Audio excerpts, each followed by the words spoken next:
আগামী অর্থ বছরে ৪১ লক্ষ নারীকে ফ্যামিলি কার্ড প্রদান করা এবং এর বিপরীতে ১৪,৫০০ কোটি টাকা বরাদ্দ প্রস্তাব করছি ২০৩০ সালের মধ্যে। পর্যায়ক্রমে ফ্যামিলি কার্ড কার্যক্রম দেশব্যাপী বিস্তৃত করা হবে। প্রথমবারের মতো মৎস্য বীমা স্কিম চালু এবং বাণিজ্যিক মৎস্য খামার যান্ত্রিকীকরণের পরিকল্পনা গ্রহণ করেছি।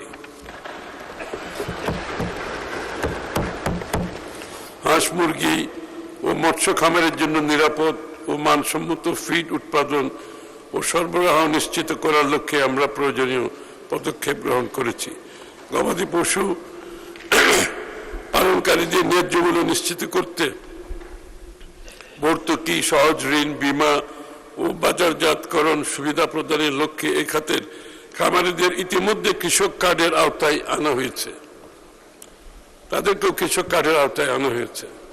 মাননীয় স্পিকার, 2026-27 অর্থ বছরে কৃষি, খাদ্য এবং মৎস্য পানি সম্পদ মন্ত্রণালয়ের জন্য মোট 43,335 কোটি টাকা বরাদ্দ প্রদানের প্রস্তাব করছি, যা জিডিপির 0.3%।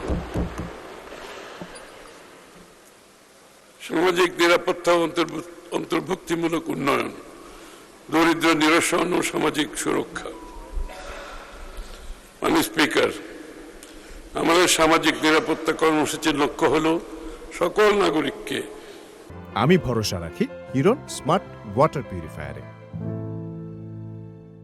জীবন চক্রভিত্তিক পদ্ধতিতে সুরক্ষার আওতায় আনা, যাতে দারিদ্র্য হ্রাস পায়। এটা হচ্ছে লাইফ সাইকেল একটা নাগরিকের। মাননীয় স্পিকার, একটা নাগরিকের জন্ম থেকে মৃত্যু পর্যন্ত রাষ্ট্রের যে দায়িত্ব আছে সেই দায়িত্ব পালন করতে আমরা অঙ্গীকারবদ্ধ।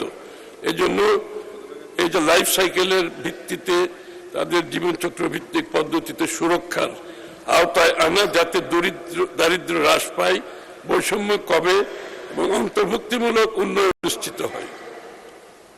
এই কাঠামোর মূল দর্শন হল অর্থনৈতিক ক্ষমতায়ন ও এম্পাওয়ারমেন্ট এন্ড সেলফ রিলায়েন্স অর্জন।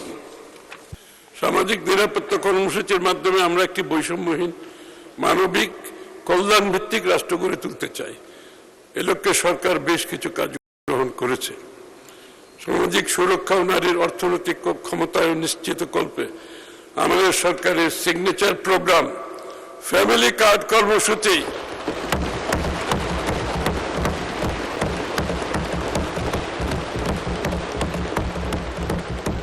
যার কার্যক্রম সরকার গঠনের 1 মাসেরও কম সময়ের মধ্যে মাননীয় প্রধানমন্ত্রী উদ্বোধন করেছেন।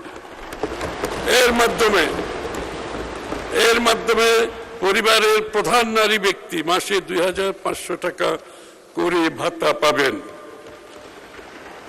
2020 সালের মধ্যে পর্যায়ক্রমে ফ্যামিলি কার্ড কার্যক্রম দেশব্যাপী বিস্তৃত করা হবে। ইতিমধ্যে পাইলট কার্যক্রম শুরু হয়েছে। 2030 সাল 2030 সালের মধ্যে পর্যায়ক্রমে ফ্যামিলি কার্ড কার্যক্রম দেশব্যাপী বিস্তৃত করা হবে।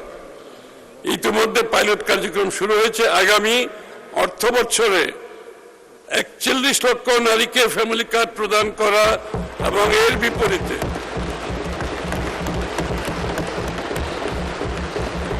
এবং এর বিপরীতে ১৪,৫০০ কোটি টাকা বরাদ্দ প্রস্তাব করছি। বয়স্ক ভাতা, বিধবা ও স্বামী নিগৃহীতা ভাতা অব্যাহত রাখা হবে।